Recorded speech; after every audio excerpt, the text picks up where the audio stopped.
Good afternoon, Rams fans. Welcome to another episode of the Rams Coast Podcast. Here we strive to bring you the best Rams news, rumors, reactions, and analysis. It is I, your host, Rahim. Please go ahead and follow the podcast's Twitter page on Twitter at Rams Coast Podcast. You can also follow my personal account, the WTR Raw, also on Twitter. Remember, the WTR is capitalized. It's been a minute for me, man. Had a lot of things going on in my personal life, new job, a whole bunch of other stuff, trying to get reconnected with family. So I haven't been. I've been watching. I've been watching. I've been reading articles. I've been, staying up on what's going on with the Rams, but I haven't been able to come back and do one of these. So I'm really glad. Really glad that I finally have the time to be able to do this, man.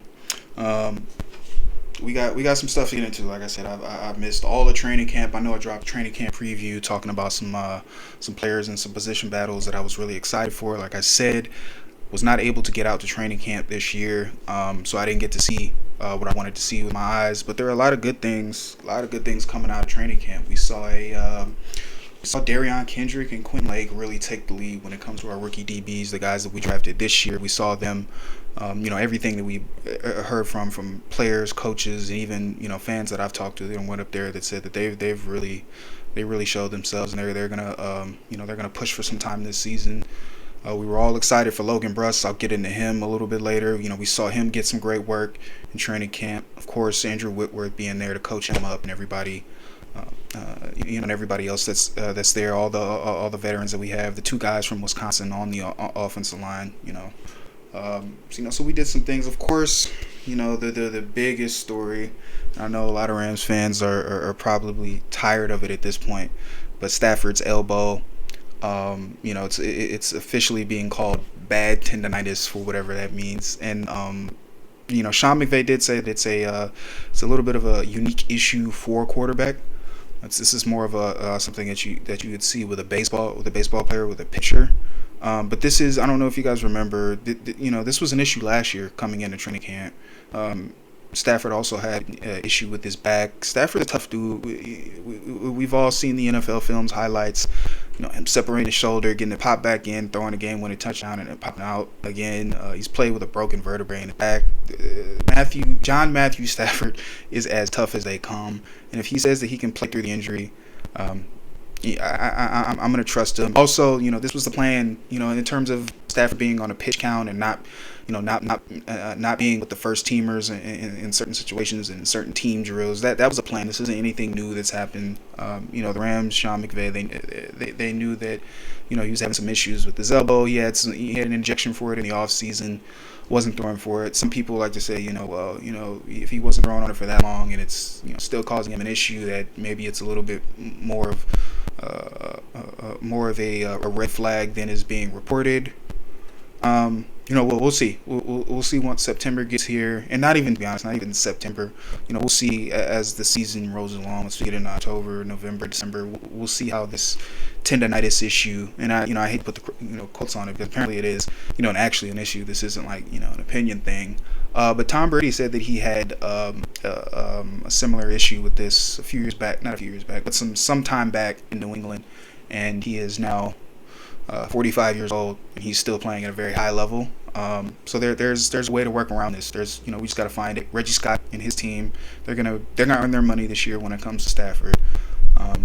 Keeping him healthy, keeping him ready to go. And there's that. We had week 1 of the preseason, which was officially an away game against the Chargers. Wink, wink, an away game against the Chargers. But they were officially designated as the home team, but we got to play at home. SoFi, the last time we did that. We won a Super Bowl there. I wasn't able to make the game. Wasn't really able to watch much of the game on Saturday night. But I did. I woke up next morning. If you guys haven't gotten NFL Plus, I suggest that you go ahead and check that out. It's pretty much taken over for Game Pass. But I was able to watch the condensed game on there, and I saw a lot of things. I saw some good things. I saw some bad things. Very exciting to see some Rams football again, though. After so long, we spent so many months, talking, analyzing. And if you're on Twitter, if you're on Twitter and you're in the spaces that go on there, all the hoopla and all the chatter that's going on for months and months and months through the spring, through the summer. Football is finally back. It was really good to see the guys get out there. Some guys did some really great things. Of course, the big name, the big guy, the player of the game from, I guess if you want to call player of the game, Lance McCutcheon, wide receiver out of Montana State. Lance was a guy who I knew we're pretty deep at wide receiver, and we're probably trying to save a roster spot for Odell Beckham Jr. But he was a guy who I went back and watched. I originally was watching some Daniel Hardy tape, and I was watching a full game, and I saw him flash on the offensive side of the ball, and then I went back to watch some more film on him, and he is a guy who I've been very excited about. Like I said, maybe not this year, but I would love to see him make the team, and us to be able to develop him and see what he can do 2 to 3 years down the line. And in week 1 of the preseason against the Chargers, he showed you exactly what kind of player he can be, and why the Rams picked him up as a UDFA. 6'3", 220, is big, athletic, can go, as we can see, can go up and make catches. He had 2 touchdown catches and a 2-point conversion. The two touchdown catches were the ones that were, of course, they're touchdowns, but his work on those plays to on that first touchdown to go up and get that ball. Perkins gave him a chance at the ball, and Lance went up, he got it, broke a tackle, and scooted in for a touchdown. That was really big play, really big to see from a rookie UDFA like that. And then his second touchdown, being able to muscle out a DB and again go up for those 50-50 balls. And I just spent a lot of time talking about Stafford. We know Stafford loves to throw those 50-50 balls, so to see a guy that can go and consistently do that is extremely exciting. It's extremely exciting for me. There's talk about him making 53-man roster. Like I said, we're pretty deep at wide receiver. I'd say probably about 5. I'd say definitely 5 of those guys are locks. Coop, Allen Robinson, Van, Skoranek, Tutu's a lock, and like I said, that's 5 guys right there. So I just and then Jacob Harris, unless he moves to tight end, it may be a stretch for Lance to make, but he's doing everything. He did everything in that preseason game that you would want a UDFA to do if he's going to make the 53-man roster. A lot of great work out of him. Logan Bruss, a lot of Rams fans were very excited about him coming out of Wisconsin. I'll be frank about him. He showed a lot of bad, showed a lot of good. He showed the reason why he wasn't a top 100 pick in this year's NFL draft. But like I said, there was some good work. I thought he did very good in the run game. I thought he did very good. He was consistently moving guys. He was consistently pushing guys off of the line of scrimmage and allowing some cutback lanes for our running backs, AJ Rose and Ray McClay, I believe his name is. But he did a lot of good work in the run game. In the open field, there were a couple moments where I would have liked to see him initiate some contact and really blow some guys away. But like I said, very good. Did a lot of good work. However, in the pass game, I'll start off with a good thing. He got better as the game went along, and a lot of that is because from pretty much the first snap, his first pass pro snap, he was getting abused. Morgan Fox took him to the woodshed. I mean, pretty much everybody who he's asked to block took him to the woodshed time and time again. Ghani doesn't. Wisconsin, they don't throw the ball a lot. So those guys, especially we can see now with Bruss, looks like he's lacking a little bit of experience in that aspect of the game. Not something that can't be coached out, though. It's not something that can't be coached out. It's just, that's the thing. He's just got to get coached. He's a young guy. In the McVay area, we haven't really thrown a lot of rookie offensive linemen out as starters, true starters. The guys that you've seen, if they are rookies, they're usually, it's an extra lineman that's being brought in for a specific package, or they're filling in for a guy that's hurt. So it's not, it's not the biggest surprise to see Coleman Shelton starting at that right guard spot. He's got experience. He won a Super Bowl with us last year. There's a lot of talk that he's gotten a bit bigger, a bit stronger, a little bit more physical. So it's not a surprise to see that Logan will more than likely be the second string right guard, and there may be an opportunity for him to get some work later, to get some work in the regular season. As we go on, we'll see how things come out. I'm not, he doesn't suck. That's one thing I want to. He doesn't suck. He's a good player. He's just young and unpolished. He needs work. Needs coaching. That's it. That's all. He'll get it here in LA. Um, I think this is, now, seeing him, I think this is probably a futures pick. This is, he may, like I said, he may not start at any point this season unless somebody's injured. But maybe next season and into the future, um, he that looks like that's going to be his role for the team. And then I spent a little bit of time. Actually, I talked about Lance McCutcheon. Let's talk about the guy who was throwing him those passes, Bryce Perkins. Who, I mean, you really want to talk about Bryce Perkins? You could almost call him Bryce Jackson, because that game he was nobody could bring him down. He was spinning out of tackles, he was breaking tackles, he's high stepping guys. He put on a little bit of the show. He gave us that 3 to the neck. Shout out to Bryce. But let's keep it real. The reason why he was out there is because he's the third string quarterback, and there were also some moments in the game where he showed you he's a third string quarterback. It's not to say that he can't get better. It's not to say that he's doomed to forever be a third string quarterback. He just needs a little bit of work in quarterbacking NFL offense. There were a couple of throws that he was late on, a couple of throws that he should have made, a couple of throws that he should not have made. What do you expect from your third string quarterback? But the escapability and the plays that he did make, not everybody's a big fan of the 2 quarterback system, but I can't lie and say that I wouldn't be upset to see Bryce Perkins out in the Wildcat at some points, especially like in the goal line this year. Let's play some 11-on-11 football, get an extra blocker out there, and like I say, he's a quarterback. He can throw the football. He just needs he needs some work, needs some improvement. But I would not mind seeing him out there. Like I said, Wildcat package here and there, goal line, short yardage situations, 3rd and 2, things like that. I wouldn't mind seeing him out there. Now I want to talk about Daniel Hardy from Montana State. I think Daniel Hardy had a really good game. From just about the first snap he was out there, he was a constant force in the backfield. Great speed off the edge. Looks like he's going to be a really good rotational pass rushing piece. Needs some work disengaging from some blocks and developing, I think, a second pass rush move. The first move you make didn't work. I didn't really see him come back with anything else and make a second effort. He'll have to work on that. He's a rookie, small school guy. Those are the things we can learn with. We got some pretty good pass rushers on this team that can teach him a thing or two.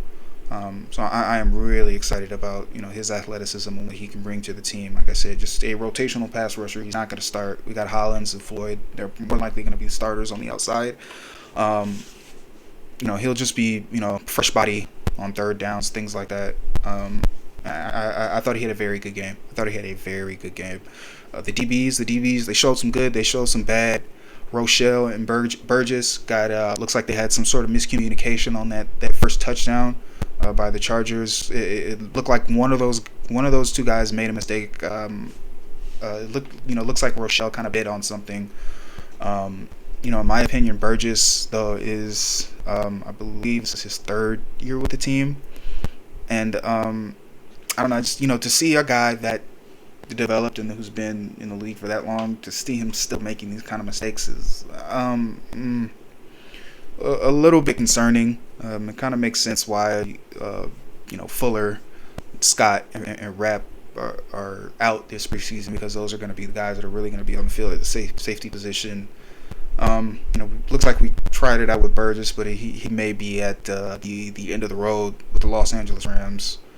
Unless he turns it around this season, which player can always do that, and I'm hoping he does. But what I've seen from him, not the greatest. The rest of the DBs, Darion Kendrick made a couple good plays. He had one play where he drove on a ball and put a hand on it. But in this league, you got to put 2 hands on it. And had he, would have been a pick six. Would have been, it's a preseason, but would have been a big game, especially for a rookie player like that to be able to put that on film in the preseason. Would have been a big moment for him. But it's still a great pass breakup. Rochelle had some good work. Had himself a pass breakup on an outbreaking route early in the game. Our entire defensive backfield, we knew coming into the season, was going to be a bit of a question mark. I think that some of those questions have been answered in a way. Some of them have not. it's still a question mark for our team. But Darion Kendrick flashed in training camp, and I was big on him. 5-star wide receiver coming out of high school, converted to the cornerback position, and played for 2 different college national championship teams. He's got a winning pedigree, great athlete. I like him as a tackler. He'll definitely see the field a lot this year, in my opinion. And Quentin Lake, he's been looks like he may be the backup for that. Him and Kobe Durant have also shown us a lot of good work in training camp. I did not. I'll have to go back and watch it again. But in my first watch, I didn't see too much of Durant out there on defense. I did see him a lot on special teams. But the Rams' defensive backfield is, Ramsey said that this is going to be the deepest. Speaking of the quarterbacks, this is going to be the deepest room that he's ever played with. That should excite a lot of Rams fans. We're going to play a lot of good offensive attacks. We're going to play a lot of great quarterbacks. We're going to play a lot of great wide receivers this year, and you want to be able to make those guys work. And with what we've seen, and so far, again, there's two more preseason games, and then of course we just got to come out and do it in the regular season. But so far, like I said, some of the questions about our defensive backfield have been answered, and I like where the position is trending. We just gotta go out and do it.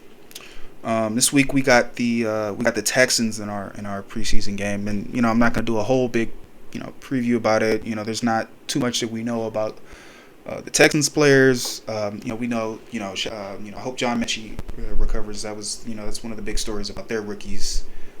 Him finding out he has cancer. I wish the best to him and all his family. But they've got some other guys. They want to see what Davis Mills can do. They want to see what the Texans they're a very young team, and they have themselves a lot of questions. So they're going to look to answer some of those. We're going to look to see if some of the answers that we got in training camp in preseason are confirmed in that game. We're going to see a lot more work. I'm hoping, like I said, Logan Bruss, and specifically in the passing game, I hope he shows some better work. I hope Lance McCutcheon continues to do what he was doing. I hope Daniel Hardy. I want to see him get some work. I want to see all the rookie DBs get some work. I gotta say, man, I'm so excited. I'm so excited for the season. It's been a long time since Rams fans can be this excited about a team.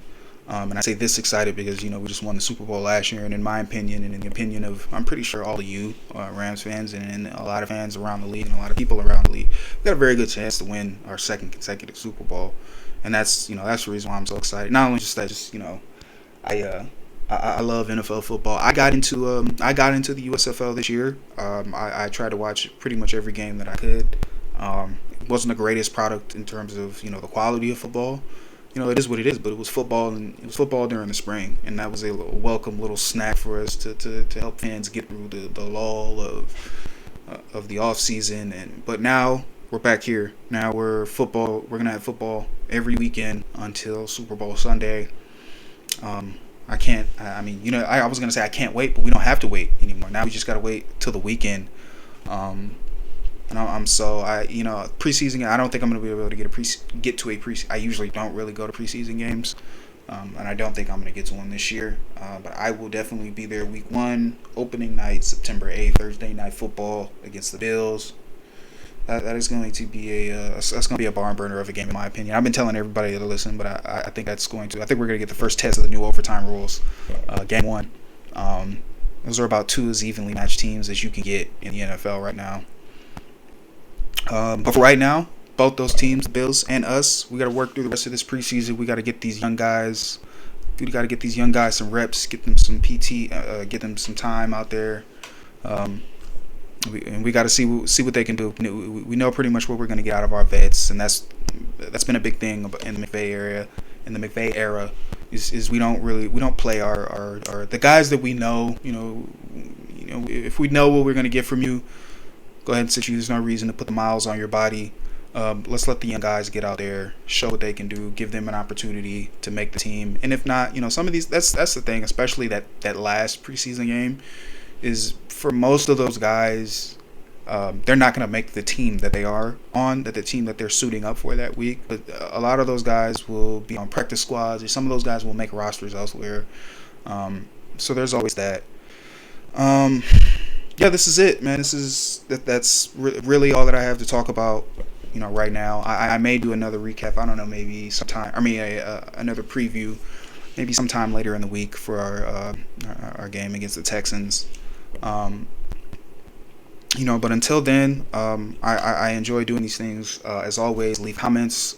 Hit me up on Twitter, like I said, at Rams Coast Podcast. For the Twitter page for this podcast, my personal Twitter page, WTR Raw. You can always hit me up, questions, concerns, whatever, just to chop it up. I hope to see as many of you guys as I can at a regular season game this year. They like to say the Rams don't have any fans. Let's dispel that rumor. Let's get loud. Let's get crazy. Let's make a lot of noise, and let's have a lot of fun this season, man. Like I said, I hope to see you guys. I hope you guys stay blessed, and until next time, I'll catch you.